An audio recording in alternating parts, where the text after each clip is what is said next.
After it was first released, Blood had the most damage output out of any style in the game, and an unseen 3 buffs for an R move. It was completely overpowered for an epic and was an unstoppable force. After the Halloween update, its power level dropped significantly, but it was still a style worthy of using. Even though it was nerfed after the update, none of the moves were revamped or swapped, so let's talk about the moves. For the R move, we've got Bloodlust. Blood's R is really cool to me. It grants the user a strength buff with another buff called Bloodlust. Bloodlust inflicts an overtime damage like a burn every time the user deals damage to an opponent.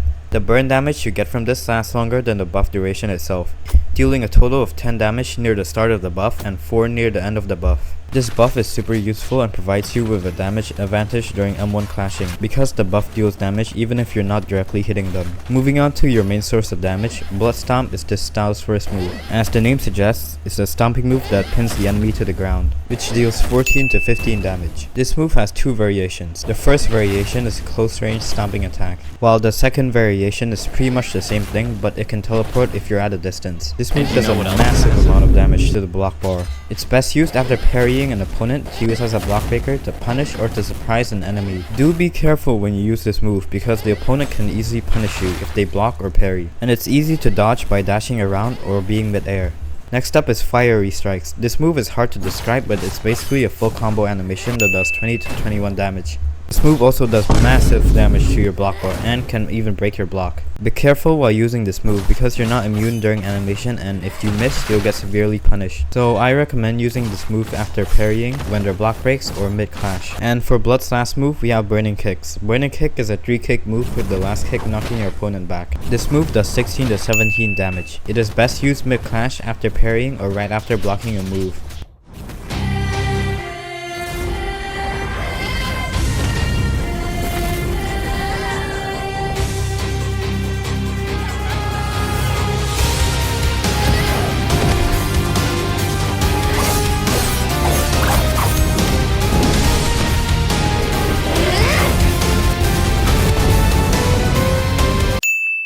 Moving on to combos, for the first combo we'll start with Burning Kicks, and when the enemy is knocked back we'll use Blood Stomp to teleport. And then we follow up with Fiery Strikes right after to finish this combo. For the next combo we'll start off with Fiery Strikes followed by a Blood Stomp and then use Burning Kicks right after.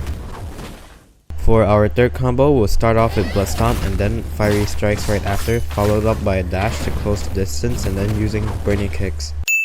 If you're going to play Blood, you have to be both aggressive and cautious. Keep up the pressure while your buff is active to make the most use out of your burn damage, while making sure that all your attacks are precise and watching out for moves that can potentially punish you. While the buff isn't active, you should engage less but still maintain pressure with your moves and going in for openings so you don't get called a runner. Moving on to counters, we'll start with Shockwave. To counter air type, all you have to do is press R when you see them float into the air and you will be immune to damage. For Disorder, if they miss, you can counter with Blood Stomp to teleport to them and deal damage. But if you block Disorder instead, you can use Burning Kicks immediately after the counter.